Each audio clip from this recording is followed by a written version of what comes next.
Hello and welcome to the next reading from John Wesley Evangelist by Skevington Wood. We're still in part 2 and it's chapter 13, Declaring the Grace of God, from volume 4 of the journal, page 326. The sun was very hot and shone full on my head, but the wind was very high and very cold, so that the one tempered the other, while I was declaring the grace of God to a well-meaning multitude, who knew little as yet, but are willing to know the truth as it is in Jesus. In his perceptive little cameo of John Wesley's character, William Walkinshaw noted many facets of his genius: scholar, wit, writer, philanthropist, organiser and leader. Wesley was all of these. I'm just going to check the length which this goes. It's about 9 pages. But it is supremely as a preacher that he will be had in everlasting remembrance. From Wakinshaw's book, John Wesley, published 1928. This is a just judgment. Wesley was first and foremost an evangelist, and as such he was aware that his commission was to preach the gospel. He held the view that the primary means of evangelism is proclamation. There may be room for ancillary methods in connection with this, but for Wesley there was no substitute for the preaching of the word. It is by this apparent foolishness, as the world regards it, that God designs to save. More than once Wesley himself confessed that this was his ruling passion. About noon I preached at Wood's Seats, he wrote on the 28th of August 1757. In the evening at Sheffield, I do indeed live by preaching.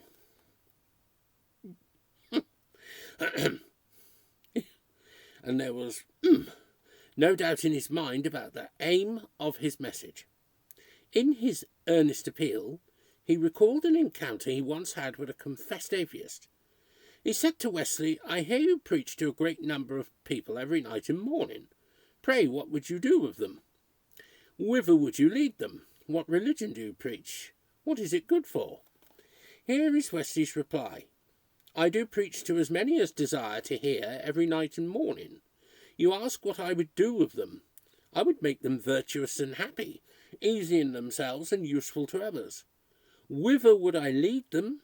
To heaven, to God the Judge, the lover of all, and to Jesus, the mediator of the new covenant. What religion do I preach? The religion of love, the law of kindness brought to light by the gospel. What is this good for? To make all who receive it enjoy God and themselves, to make them like God, lovers of all, contented in their lives and crying out at their death in calm assurance, 'O grave, where is thy victory? Thanks be unto God, who giveth me the victory through my Lord Jesus Christ.'"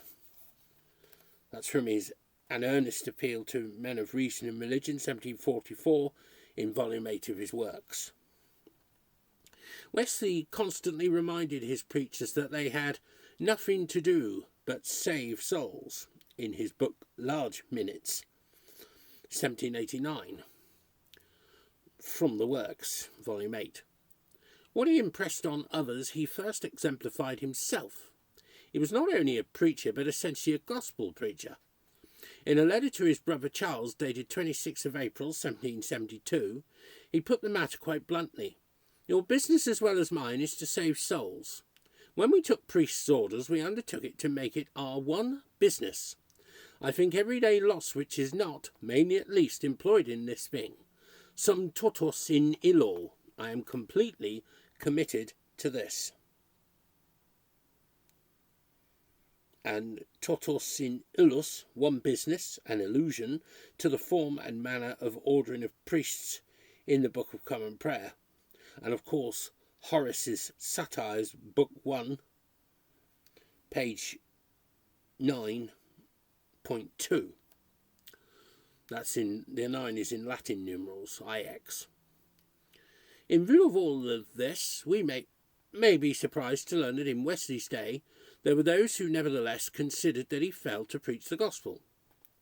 On Sunday the 8th of August 1742 he was constrained to separate from the believers some who did not show their faith by their works. This was at the Foundry. Amongst them was Samuel Prigg, who was most displeased and made some harsh comments before leaving in disgust. Next morning he called on John Wesley and told him that neither he nor Charles preached the gospel or knew what it meant. Wesley asked, "What do we preach then?" The astonishing answer was heathen, morality, Tully's offices, and no more. So I wash my hands of you both. We shall see what you will come to in a little time. And Tully's offices, that is Marcus Tullius Cicero, de officiis, drawn mainly from Stoic sources. The critic was clearly no prophet, and he seems to have been a religious crank with antinomian inclinations. His strictures can be safely discounted. Wesley came under fire, no doubt, because he did not conform to what he himself disparagingly referred to as a luscious way of talking. See the letter to John Fletcher, 20th of March 1768. This was what passed for a gospel message in some circles, and Wesley repudiated it. The derogatory expression may have been borrowed from John Worthington, one of the Cambridge Platonists of the previous century. He once wrote, "It pleases men to be entertained with a luscious preaching of the gospel, made up all of promises, and these wholly unconditional. It gratifies them to hear what is done without them, rather than what is done with them, and the sincere and entire obedience to our Saviour's precepts," from his New History of Methodism, Volume 1. Wesley was very much of the same mind as Worthington on this matter, as some of his correspondence makes obvious. On the 4th of November 1772, for instance, he wrote from Colchester to his brother Charles, apropos some discussion with James Roquet, the evangelical curate at St. Werburgh, Bristol, where Richard Sims was the incumbent. "If we duly join faith and works in all our preaching, we shall not fail of a blessing. But of all preaching, what is usually called gospel preaching is the most useless, if not the most mischievous. A dull, yea, or lively harangue on the sufferings of Christ or salvation by faith, without strongly inculcating holiness. I see more and more that this naturally tends to drive holiness out of the world." In a similar strain, Wesley had this to say on the 18th of October 1778, probably addressed to Mary Bishop. "I find more profit in sermons on either good temper or good works than in what are vulgarly called gospel sermons. That term is now become a mere cant word. I wish none of our society would use it. It has no determinative meaning. Let but a pert, self-sufficient animal that has neither sense nor grace bawl out something about Christ and his blood, or justification by faith, and his hearers cry out, 'What a fine gospel sermon!' Surely the Methodists have not so learned Christ. We know no gospel without salvation from sins." And some think the recipient may well have been Mary Bosanquet, a probable distant relation to Reginald Bosanquet. That Wesley regularly instructed his hearers on this subject was indicated by an entry in his journal for the 14th of November 1776, which is representative of others. He was at Norwich, where there had been a good deal of trouble in previous years because one of the preachers, James Wheatley, had brought the course into disrepute by his immoral conduct. He had continued to preach the gospel as he regarded it, though living in sin. This sort of disgrace was still in mind when Wesley visited the society some years later. "I showed in the evening what the gospel is and what it is to preach the gospel. The next evening I explained at large the wrong and the right sense of 'ye are saved by faith.' And many saw how miserably they had been abused by those vulgarly called gospel preachers." And that's the 14th of November 1776. It was Wheatley who had disturbed Ebenezer Blackwell, or whoever received the letter, of 20th of December 1751. About the same period, Wesley set down his thoughts concerning gospel ministers. That's in volume 10 of his works. He had noted the fact that the term was often bandied about with an almost complete lack of understanding. Some rejoiced that they had a gospel minister in their church, while others deplored the absence of one from theirs. But all too often such talkative advocates of a gospel ministry had little or no idea of what it really was. What then is the meaning of the expression? Wesley inquired. Who is a gospel minister? Let us consider this important question calmly, in the fear and in the presence of God. He began by dismissing the negatives after his logical fashion. Not everyone who preaches the eternal decrees, who speaks much about the sovereignty of God, of free distinguishing grace, of dear electing love, of the invaluable perseverance of the saints, can make the claim. A man may speak of all these by the hour together, yea, with all his heart, and with all his voice, and yet have no right at all to the title of a gospel minister. Not everyone who speaks much about the blood and righteousness of Christ, or who deals with the promises of the word, or who bends all his strength to coax sinners to Christ with tender appeals, is necessarily to be considered a gospel minister. Not even one who insists on justification by faith, which is the very crux of the saving message, is worthy of the title unless he goes further than that. Wesley showed that all these things are in themselves partial and incomplete. If we are to declare the whole counsel of God as it is revealed in his word, there must be a clear association of God's sovereignty with man's responsibility, of Christ's sufferings on the cross with man's involvement in what was purchased there for him, of the precious promises with the terrors of God's wrath, of the invitation to receive Christ with a deep conviction of sin, and of justification by faith with its scriptural corollary in newness of sanctified living. Only when all these are held together and proclaimed together is the whole gospel set forth. Otherwise, said Wesley, evangelism will be no more than a futile endeavour to heal those that never were wounded.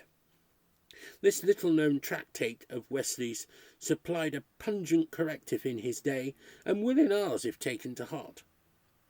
A further letter of Wesley on the 20th of December 1751 clarified the issue to perhaps Ebenezer Blackwell.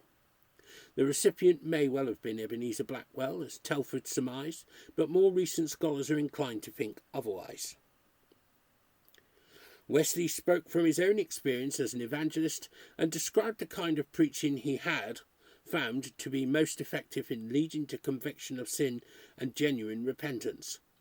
Wheatley was evidently in mind, and the man to whom Wesley wrote had been captivated by this insubstantial gospel preaching. In fact, he confessed that after listening to Wheatley and his colleagues, he lost his taste for the more solid messages of Wesley and Nelson. This did not surprise Wesley. Why, this is the very thing I assert, he replied, that the gospel preachers so-called corrupt their hearers. They vitiate their tastes so that they cannot relish sound doctrine, and spoil their appetite so that they cannot turn it into nourishment.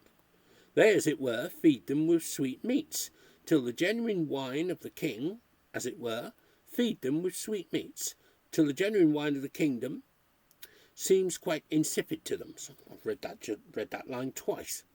They give them cordial upon cordial, which makes them all life and spirit for the present. But meantime their appetite is destroyed, so that they can neither retain nor digest the pure milk of the word.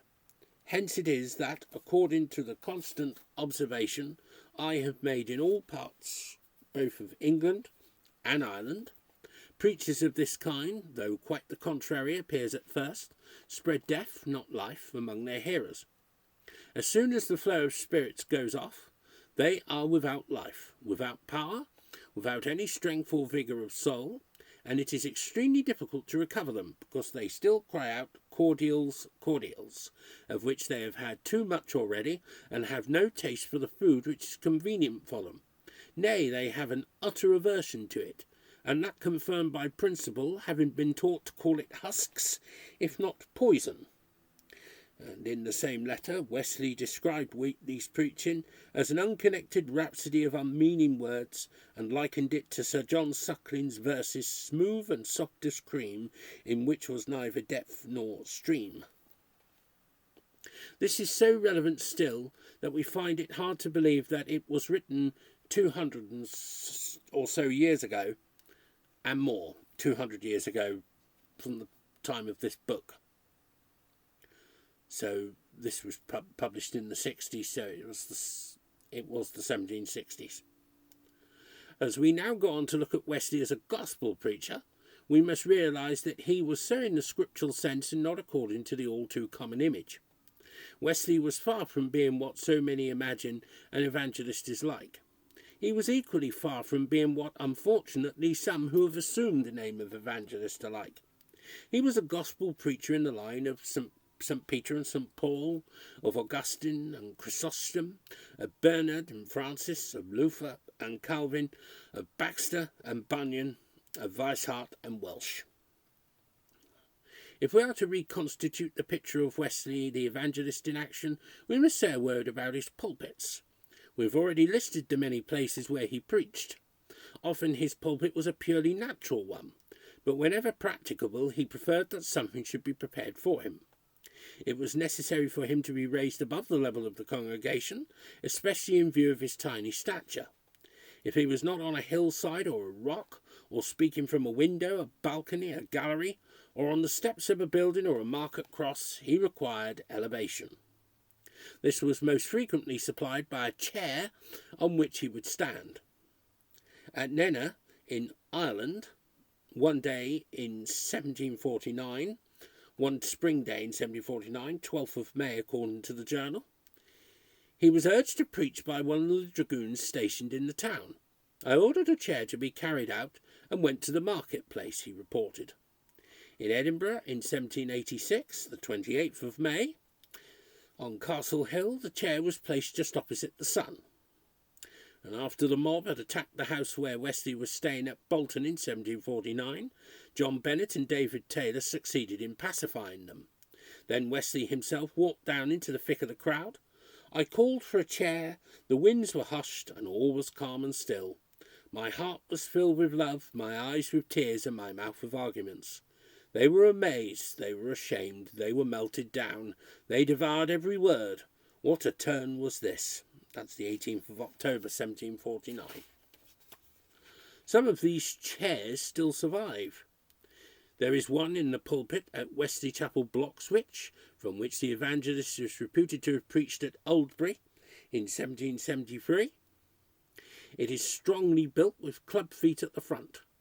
There is another at Mellor, used when Wesley was at Bongs, that is the Banks, on the slopes of Cobden Edge in Cheshire. The square-backed wooden chair from which he preached in Mr. McGeoch's Avenue at Armagh is preserved in Argery there, 15th of April 1767. At Faughan, Wesley borrowed a kitchen chair from Martha Meggitt to use when preaching in the marketplace on the 17th of July 1770. It was she who also ironed his cuffs and ruffles whenever he came there. It is thought that a chair now to be found in the chapel at Muston, not far from Filey, built by one of the Meggitt family, is the same as Wesley stood on. That's from the book In the Steps of John Wesley, page 128. And the chair from Wesley's last open-air service at Winchelsea on the 7th of October 1790 was carefully kept as a relic. One of the Wesley chairs has actually been taken as far as New Zealand. It was utilised on the green at Stockport in 1765 and is now to be seen in the Methodist Church Pukekohe. And he preached from that 25th of September 1765. On other occasions, Wesley stood on a table. The first time he went to Wolverhampton, this furious town as he described it, because of the wild mobs, he ordered a table to be set in the inn yard on the 17th of March 1761. From this improvised pulpit, commandeered from the Angel Hotel, he faced the seething multitude and preached the grace of God.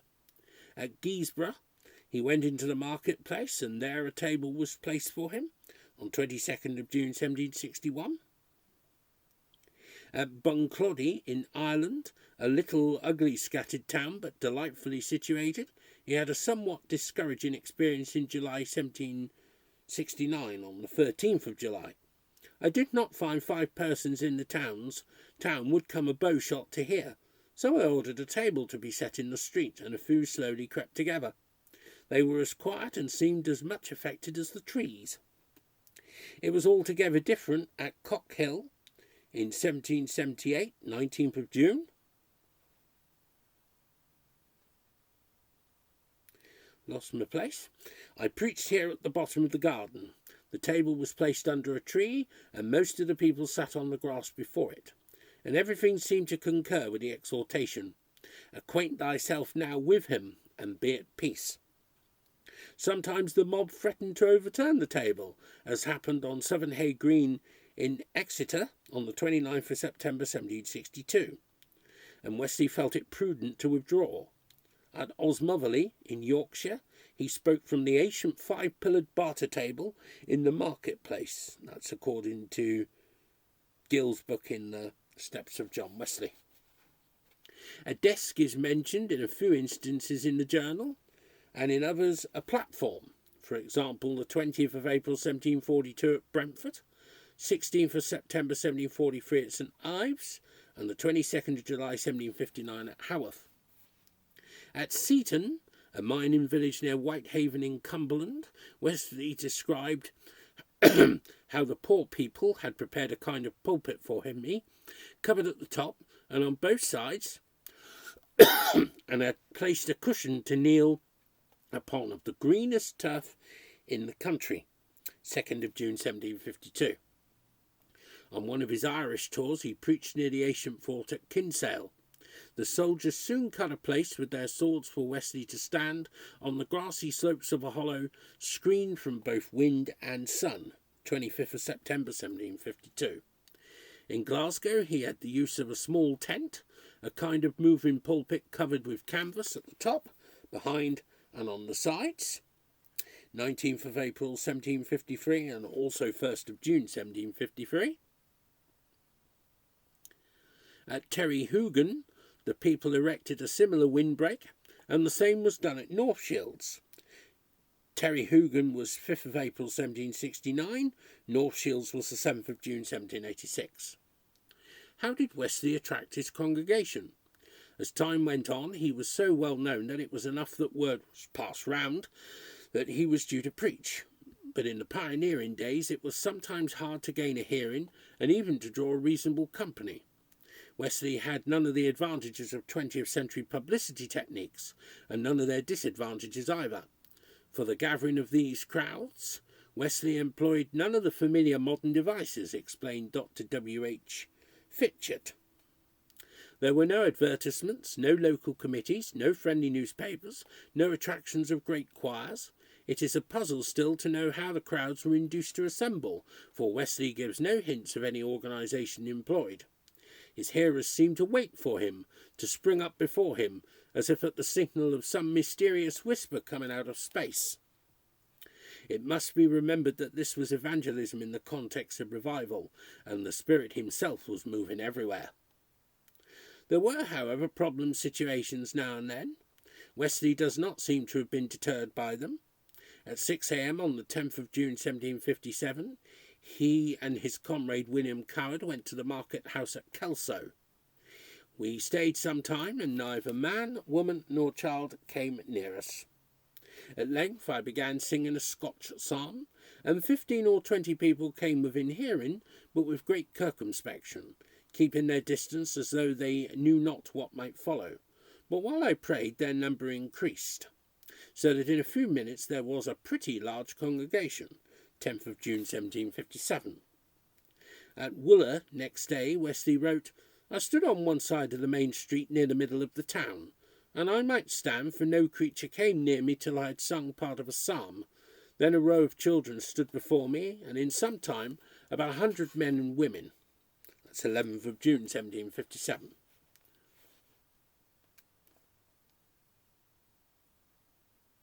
Yes.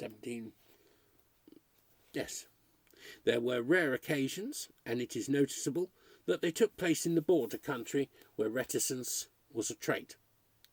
If we ask when Wesley preached, the only comprehensive answer would be in season, out of season. See 2 Timothy 4 verse 2. Introduced in the 3rd volume of the journal, which starts in 1742, the year of expanding mission for Wesley, Kernock announced by way of preview that he preaches often every day of the week, morning, noon and night, wherever a crowd can gather or his voice can be heard. We cannot but be struck by the contrast between Wesley's incessant ministry and the vegetable existence of a parson Woodford, who found one sermon each Sunday more than enough. Wesley habitually preached at 5 a.m. and at least once, if not twice more, during the day.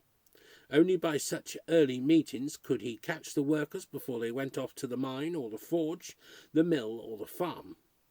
The morning preaching he cherished as the glory of the Methodists, and he was convinced that should it be abandoned, Ichabod would soon be inscribed over his societies. That's in a letter to John Bredon, 22nd of September 1781. At Stroud in 1784, he was distressed to discover that there was no early meeting. If this be the case while I am alive, what must it be when I am gone? He asked sadly. Give up this, and Methodism too will degenerate into a mere sect, only distinguished by some opinions and modes of worship. That's 15th of March 1784. Can we recapture something of Wesley's manner in preaching? We cannot doubt that, as T. E. Brigden put it, his personal endowments contributed to his power, his magnetic presence, his expressive features, his vivid eye, his clear voice. In page 209, volume 1 of A New History of Methodism. The latter was a prominent feature. In 1749, Wesley published a penny tract entitled Directions Concerning Pronunciation and Gesture, the first part of which is on how we may speak so as to be heard without difficulty and with pleasure. You can see that in the volume 13 of the works, by the way, and that was published in 1749. It is full of good advice which Wesley observed himself.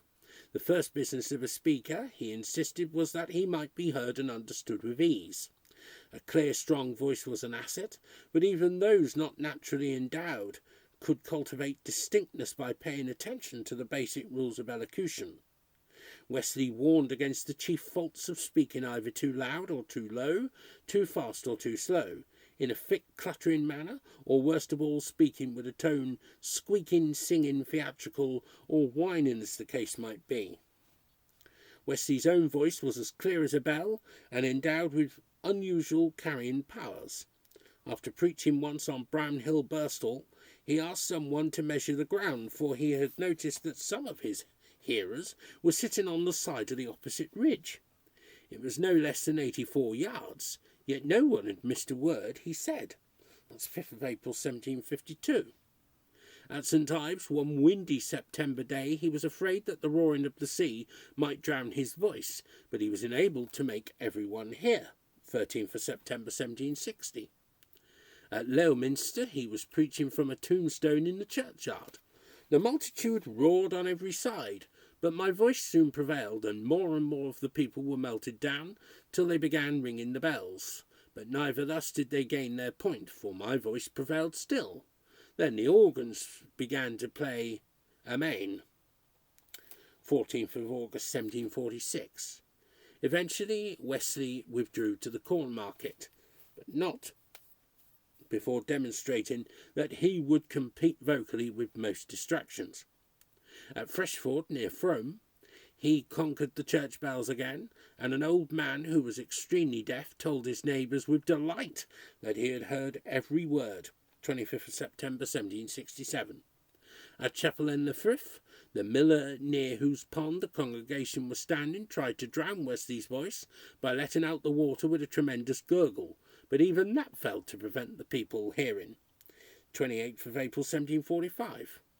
Yet all this was achieved without undue strain or shouting. Wesley repeatedly warned his preachers against the perils of screaming.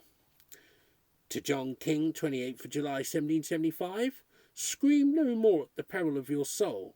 I often speak loud, often vehemently, but I never scream. I never strain myself.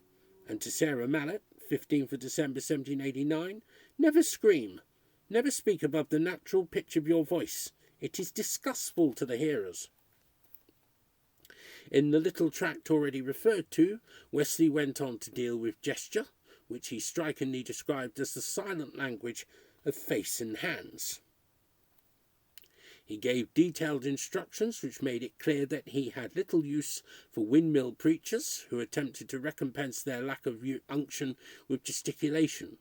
As Dougherty assumed, the tract is a bit of self-portraiture. From it we can learn how Wesley himself managed his gestures. He once went to hear one of the Huguenot preachers.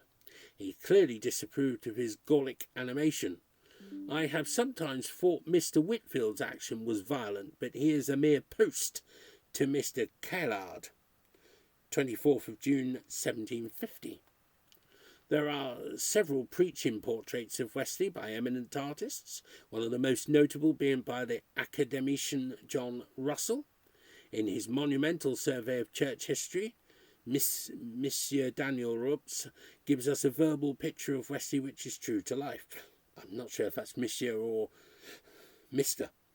Wesley was a man of small stature, thin and pale, with steely eyes and an expression that was often supercilious. But he exuded a mysterious and pervasive charm. Disdaining the periwig, he let his black hair grow long and fall in curls upon his shoulders. When speaking, he would often raise his slender hands to heaven. Was that because while preaching to the crowds he was examining himself with fear and trembling? Be that as it may, all who heard him bore witness to the fact that he was disturbing, moving, and persuasive. He normally wore his gown and cassock with Geneva bands. If he had appeared without them, even in the open air, it might have been thought that the rumour was correct that he had been hounded out of the established church. In his hand he would hold his Field Bible, so called because it was printed by John Field in the 17th century. See the journal, 8th of September 1782. It is this which is presented to each incoming Methodist president as he assumes his office. Well, it was at the time. I'm not sure if it is now. Wesley's style was marked by simplicity and sincerity. His sermons were meant for the people, and they were couched in language which the people could grasp. To contrast the printed discourses of the learned 18th century divines with the lucid messages of Wesley is in itself a lesson in the art of communication. His main concern was not to overshoot the congregation, as he graphically put it in his journal on 24th of April 1789. With it all, he was obviously a man in earnest. I felt what I spoke, he declared with reference to a sermon at Alnwick that was usual with him, 8th of September 1748. Like Bunyan, he could have testified, I preached what I felt, what I smartingly did feel. And you can see that in John Bunyan's Grace Abounding to the Chief of Sinners, the Hannaford Bennett edition of 1924. John Newton once said he did not deal in unfelt truths. The Works of John Newton, Volume 1, edited by Richard Cecil, published in 1808. And Wesley was one of the same school. As Dean Hutton remarked, his sermons came straight from his heart as well as from his sound, strong head. In this combination of heat and light lay the secret of Wesley's power as a gospel preacher. It was in the tension of the two that the Spirit worked so mightily. Next week, God willing, we read chapter 14, Inviting All Sinners. And that's another, after this one today, we've still got 5 more chapters in part 2, the Mission of an Evangelist. And then there is part 3 and several other chapters. So, as always, until then, may God bless you all. Amen.